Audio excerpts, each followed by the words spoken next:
শুভ সকালবেলা। অশেষ ধন্যবাদ জানাচ্ছি আমাদের আলোকিত মানুষ হিসাবে এখানে উপস্থিত আছেন আমার শ্রদ্ধেয় দাদা হিমাদ্র দাদা। আপনাকে আমি ধন্যবাদ জ্ঞাপন করছি আমার ব্রাইট স্টাডি ম্যান চ্যানেল এবং জাতীয় পত্রিকা দৈনিক আজকে আলোকিত সকাল থেকে আমি সাংবাদিক ফরাদ ভাই ভ্রাম্যমাণ রিপোর্টার হিসাবে আপনার সঙ্গে আছি। অ্যাজ লাইক অ্যাজ ওয়াই দাদা, আপনি এখানে ইন্সপেক্টর হিসাবে জয়েন করাতে আপনার অনুভূতিটা কেমন লাগছে সে কথাটা আপনার চ্যানেলে তুলে ধরবেন। আমি সাংবাদিক ফরাদ সাহেব আপনার সঙ্গে আছি। দাদা আপনার ধন্যবাদ। মোটামুটি মডার্ন পরিবেশন হিসেবে জয়েন করার পর থেকে সব জায়গাতে কাজ সমান। ইদানিং আমাদের কাজ সব ডিজিটালাইজেশন হয়েছে। এখন হচ্ছে এলো যা আমাদের মোবাইলের যে অ্যাপসের মাধ্যমে সব অনলাইনের মাধ্যমে সব কিছু যেটা অ্যাভেলেবল যে জটিলতা ছিল পুরো ফাইল পাওয়া পেয়ে যাবে না, কিন্তু বর্তমানে সেটা হচ্ছে অনলাইনে আসার পরে সেটা একবার সহজভাবে সম্পূর্ণ অনেকটা বলে মানুষ এখন ধরো টাইম লাইসেন্সটা পাচ্ছে, ই লাইসেন্সটা পাচ্ছে 2-1 দিনের ভিতরে। ই লাইসেন্সটা পাওয়ার পরে তাদের হচ্ছে মূল্যটা বাড়ে গেছে। তাছাড়া আমাদের ওই প্রতিদিন মোবাইল কোড এটা চলমান প্রক্রিয়ায় আছে। তারপরে হচ্ছে আমাদের রেগুলার যে কাজকাম মোটামুটি এটা প্রচুরভাবে হচ্ছে সব কিছু। ধন্যবাদ দাদা, আপনাকে অশেষ ধন্যবাদ জ্ঞাপন করছি ইন্সপেক্টর হিসাবে জয়েন করাতে। আপনি যে কথাগুলি তোলেন আপনাকে আমি অ্যাপ্রিসিয়েট করি।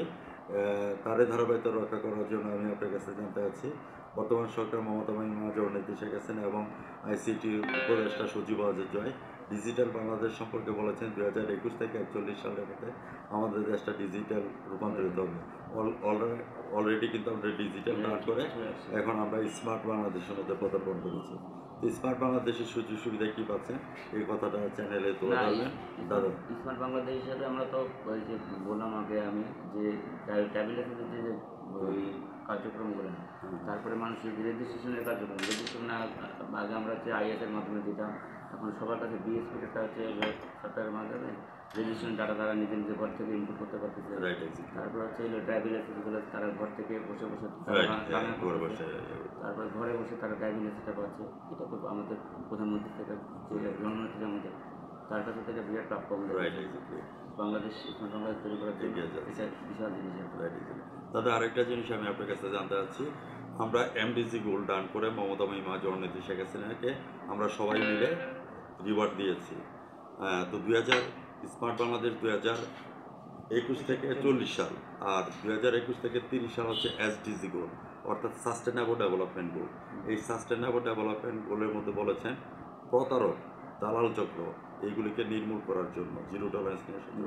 কিছু দালাল চক্র এবং প্রতারক ঘুরে বেড়ায়, বিভিন্নভাবে মানুষকে হয়রানি করে এবং মোটা অঙ্কের টাকা তারা নিয়ে যায়। এই ব্যাপারটা নিয়ে একটু কথা বলুন। না, মোটামুটি যেটা হচ্ছে যে অনলাইনে যখন চলে আসবে সব কিছু যখন ডিজিটালাইজেশনের মাধ্যমে চলে আসবে, মানুষ বিয়েতে এটা অবশ্যই আসার প্রয়োজন নেই। তারা হচ্ছে ঘরে বসে মোবাইল অ্যাপসের মাধ্যমে তত লিখতে পারতেছে, নিতে পারতেছে। তারা হচ্ছে যেদিন আসছে সেদিনই ফিঙ্গারপ্রিন্ট দিচ্ছে, সেদিন লাইসেন্স হচ্ছে। এর আগেও বলছি তারা হচ্ছে ঘরে বসে ফিটনেসের একটা অ্যাপয়েন্টমেন্ট নিচ্ছে, আমি আজকে ফিটনেস করতে যাবো, একটা অ্যাপয়েন্টমেন্ট নিয়ে চলে আসছে। রেজিস্ট্রেশনের জন্য তারা ঘরে বসে হচ্ছে টাকা করে নিচ্ছে। এখানে আমাদের এখানে দাল চলে যে বর্তমান সরকারের যে উদ্যোগ এটা হচ্ছে ধন্যবাদ ছাড়া কিছু না। ভিউয়ার্স, দাদা আপনাকে আমি ধন্যবাদ বলছি। সাংবাদিক হচ্ছে জাতির বিবেক এবং জাতির দর্পণ। থাকবো না বদ্ধ করে দেখবে এবার জগৎটাকে কেমন করে ঘুরছে মানুষ যুগান্তরে গুণী পাবে। আর যখন এই মোবাইল কোড হবে আপনারা আমাদের সঙ্গেই থাকবেন। আর সেই প্রত্যাশা নিয়ে আমি আজকে আপনি যে ভদ্রতা করেছেন চায়ের ফাঁকে ফাঁকে সাক্ষাৎকার দেওয়ার জন্য আপনাকে অশেষ ধন্যবাদ জানাচ্ছি। ভিউয়ার্স যারা আমার চ্যানেলের সামনে আছেন, আজ রাত 9:15 আমাদের ইন্সপেক্টর হিমাদ্রদার সাক্ষাৎকারটি আমাদের চ্যানেল 99-এ দেখে নেবেন রাত 9:15 এবং জাতীয় পত্রিকা দৈনিক আজকে আলোকিত সকালে। আমি ভ্রাম্যমাণ রিপোর্টার হিসেবে দাদা বিদায় রেখে টানছি। ভালো থাকেন, সুস্থ থাকেন। ধন্যবাদ আপনাকে। I like to very much.